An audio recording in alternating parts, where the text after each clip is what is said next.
after I completed my PhD in that, I then was doing a postdoctoral fellowship that was just a very toxic environment. And it was just not what I wanted to be doing. And I felt like this isn't the path that I want to be going down.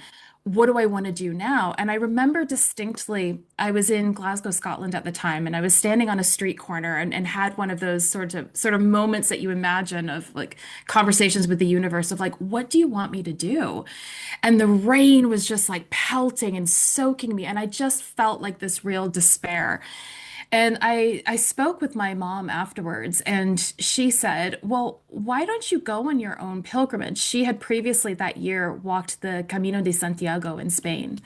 And I was like, "Oh, I want to do something like that, but my own version of that." She said, "Well, why don't you do that?"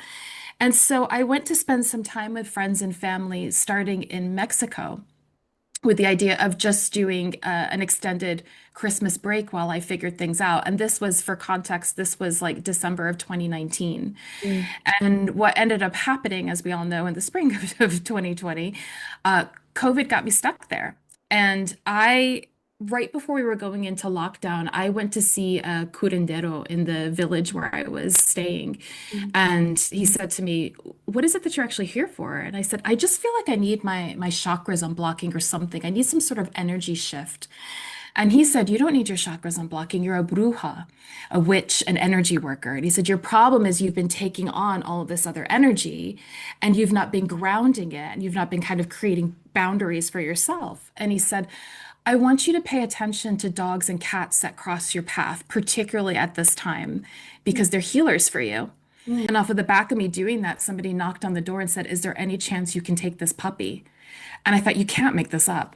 So this little 12-week-old puppy shows up at my door who's named Lucky, named by somebody who didn't speak English. And it was like sign after sign after sign. And so I knew it was just this invitation. I had to say yes, even though I felt like this isn't the right time. What am I going to do? How am I going to get him back?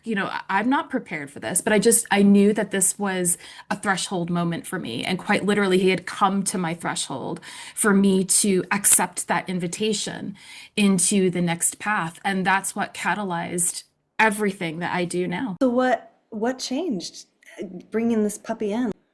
Well, I think when I heard the curandero tell me that dogs were my healers, and then he shows up as this little puppy, I thought, just magic, right? And he had severe health challenges, and he was a pandemic pup, so he had behavioral challenges.